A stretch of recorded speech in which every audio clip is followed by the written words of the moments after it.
안녕하십니까. 한자는 한글로 표현된 표음 문자이다. 이에 대한 한자의 표문자 해례입니다.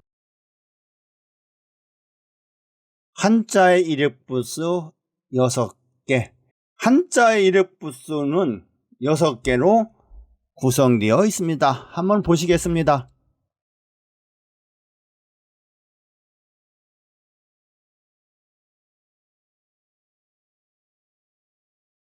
즉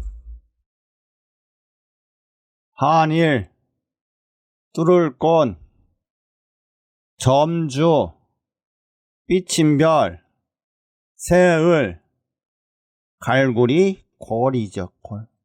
그런데 여러분은 이 6개에 대해서 아무런 생각을 해본 적이 없습니다.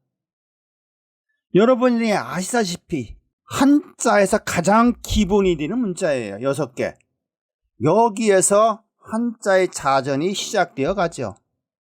너무나도 중요한 문자인데 우리가 여기에 가지고 있는 함의 함축적인 의미를 아무도 생각해 보지도 연구하지도 않았다고 하는 것이죠. 그러면 여러분들이 한번 보시겠습니다. 자, 여기 6개 나타난 공통적인 속성은 무엇일까요? 한글로 봤을 때 이러한 특성들이 있죠. 여기에서 4개의 한자들이 종성이 리을로 끝난다고 하는 거예요. 리을. 우연의 일치일까요? 아니면 위대한 함의가 들어있는 것일까요? 이것은 매우 중요한 함의가 되어 있는 것입니다. 그래서 제가 이 6개를 가지고 오랜 세월 연구하다 보니 즉 이러한 결론이 나왔죠. 한자는 한글로 표현된 표음 문자이다. 즉 6개에서 한글, 우리가 지금 쓰고 있는 한글이 자모음 순서가 어떻게 표현되어야 하는가를 제시하고 있는 것입니다. 그리고 여기서 나타난 한자의 음들은 음절 문자예요. 음절 문자. 그리고 한글은 음소 문자이죠. 음소. 즉 음절 문자에서 우리가 음소 문자로 왔다고 생각을 해야 돼요. 그래서 이걸 보시면 일이죠. 일. 이것을 비읍을 빼면 열이 돼요. 열. 을, 월. 즉 일, 열, 을, 월.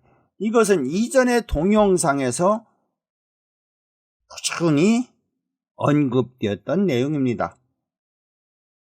그러면 이번 동영상에서는 우리가 이거에 근거해서 한자를 어떻게 써서 우리가 표문자라는 것을 이해할 것인가, 즉 어떻게 써야 하는가를 설명하고자 합니다. 한자의 표문자 해례라는 건 예를 들어서 푼다, 예를 들어서 해설한다, 이런 의미가 되겠죠. 표문자 해례의 기본 문자, 기본이 되는 문자, 기초가 되는 문자는 이러한 문자들이 있어요.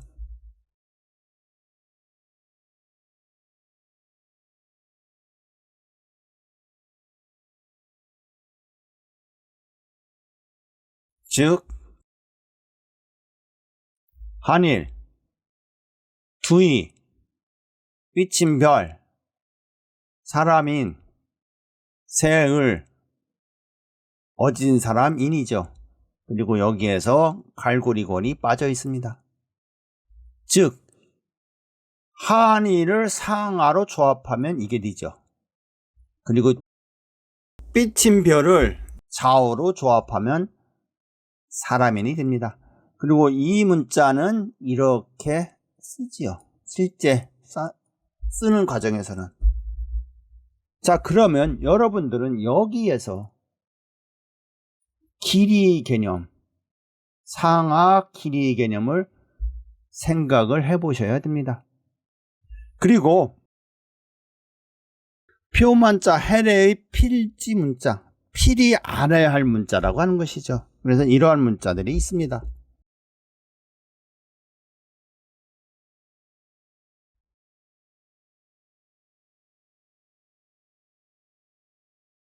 석삼, 우뚝하다 올, 하늘천, 으뜸은. 즉, 자, 이 제시된 4개의 문자를 정확하게 쓰고 정확하게 이해를 하면 한자가 표문자라고 하는 것, 그리고 이 근거에서 정확히 쓰면 한자의 음을 알 수 있다고 하는 거예요. 우리는 지금까지 쓰는 규칙에 대해서 없었다고 하는 것이죠. 요 4개의 문자를 어떻게 정확하게 이해할 것인가? 매우 중요한 문자입니다. 그러기 전에 우리가 한의를 표현하는 방법을 보겠습니다. 한의를 표현하는 방법은 기본적으로 이렇게 4개가 제시되어 있어요. 우리는 한의를 쓰라고 하면 이 방법을 쓰죠. 이 방법. 여기에 우리 생각이 멎어 있습니다. 여기 하나밖에 몰라요. 하나. 그런데 일렉부스 6개에서는 한의를 쓰는 방법은 기본적으로 5개가 제한되어 있어요. 첫 번째가 직직선이라고 하는 거예요. 우리가 쓰는 방식, 가장 기본적인 방법. 두 번째는 끝을 살짝 구부려서 쓰는 방법. 세 번째는 전체적으로 구부리는 방법. 그 4번째는 이렇게 물결 모양으로 쓰는 방법. 그래서 직곡곡, 직곡선 이렇게 쓰죠. 그리고 마지막은 날카롭다 예자를 써서 직예선을 써요. 직예선. 즉 한의를 쓰는 방법을 4가지를 더 제한해 봤어요. 그때 해당되는 음들이 선익으로 쓰게 되면, 즉 여러분이 투의를 생각하시면 돼요. 투의. 보시면 이렇게 음이 된다고 하는 것이죠. 선익으로 사용되면 인이고 후익으로 사용되면 리을이 된다고 하는 것이죠. 즉 하나의 문자가 쓰는 순서에 따라 선익이냐 후익이냐에 따라 음을 달리하는 문자는 한자밖에 없습니다. 한자. 그리고 직곡곡이라고 하는 것은, 직곡곡은 이렇게 쓰며 이런 음들이 나죠. 이 음이 정의는 이렇게 되어 있습니다. 일이 반음이며 얼과 알이 중간음이다. 중음이다. 즉 여기에서 얼과 알로 파생되어 간다는 의미예요. 그리고 직곡선을 쓰게 되면 을이 되죠. 을. 그리고 후익으로 사용이 되면 기역이 됩니다. 직곡곡은 이렇게 표현이 돼요.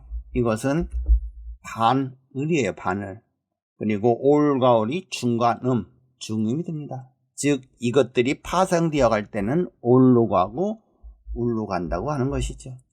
그리고 마지막으로 직예선입니다. 선익으로 사용되면 이음, 후익으로 사용되면 이음. 어떤 형태에서? 두의의 형태. 기본적으로. 즉 이렇게 한일에서 기본적인 방법이 5개가 있어요. 5개. 이것을 좀 더 확대해 보겠습니다. 한일을 표현하는 방법 두 번째. 이렇게 한일이 있었죠. 이것을 우리가 5개로 표현하는 방법을 이해하실 수 있으는지요?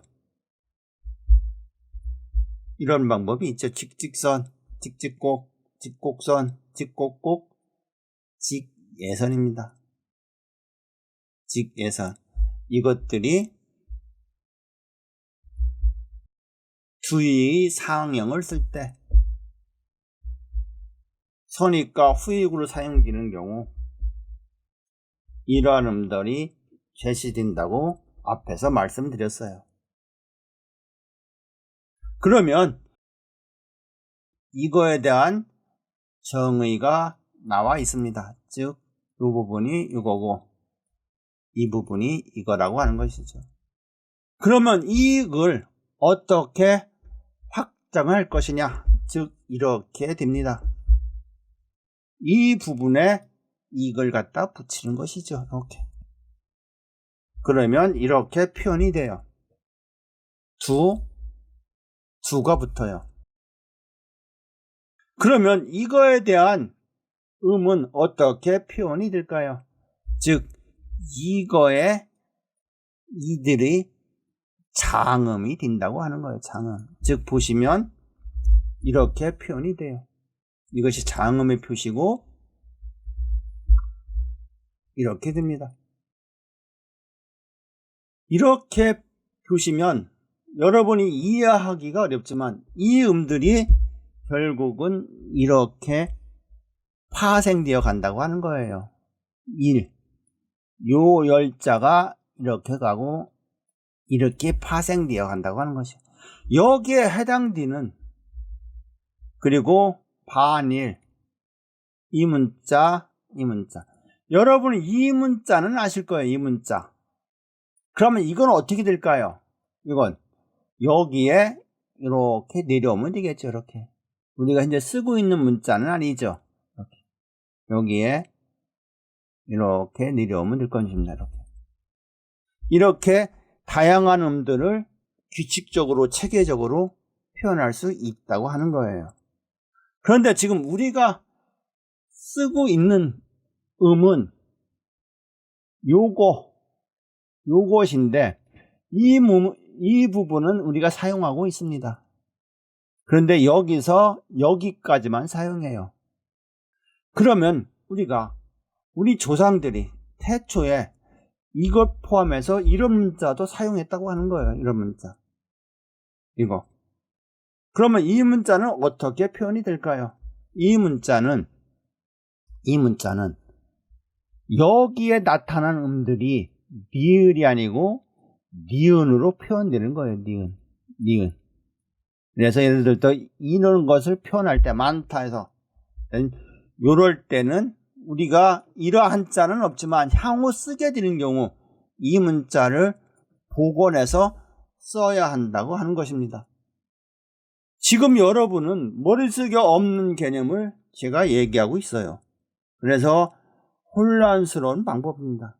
결론을 얘기하면 여러분들이 한의를 쓰는 방법은 총 15개가 있다. 15개. 그 중에서 우리가 선익으로서 10개, 후익으로서는 5개를 사용하고 있다. 이렇게 머릿속에 정리하시면 됩니다. 그리고 우리가 이들의 조합 후에 굵기, 길이를 적용해서 한자를 활용하는 거예요. 끝으로 이걸 보시겠습니다. 한자의 표문자 해례예요. 여기에 2개의 문자가 있죠.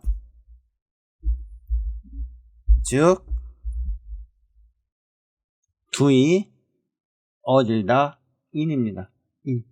즉 여기에서 나타난 두이의 문자의 상형은 어떻게 다를까요? 우리는 지금까지 이것에 대해서 아무런 생각 없이 써왔습니다. 이 문자에 대해서. 그런데 표문자 해례에서는 다르게 쓴다고 하는 것이죠. 다르게. 즉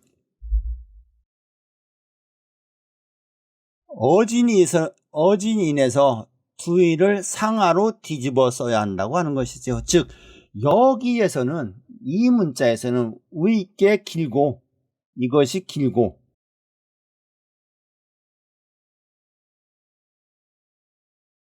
아래가 짧아야 한다고 하는 것이죠. 짧아야 한다.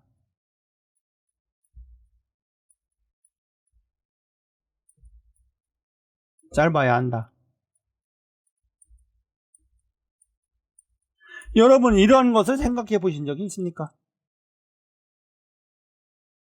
즉 한자를 쓰면서 길고 짧다, 같다, 굵다 이런 것들을 적용해서 한자를 쓰게 되면 한자는 정확하게 표문자화 된다고 하는 것이죠. 대단히 감사드리며 한자는 한글로 표현된 표문자이다. 끝까지 들어주셔서 대단히 감사드립니다.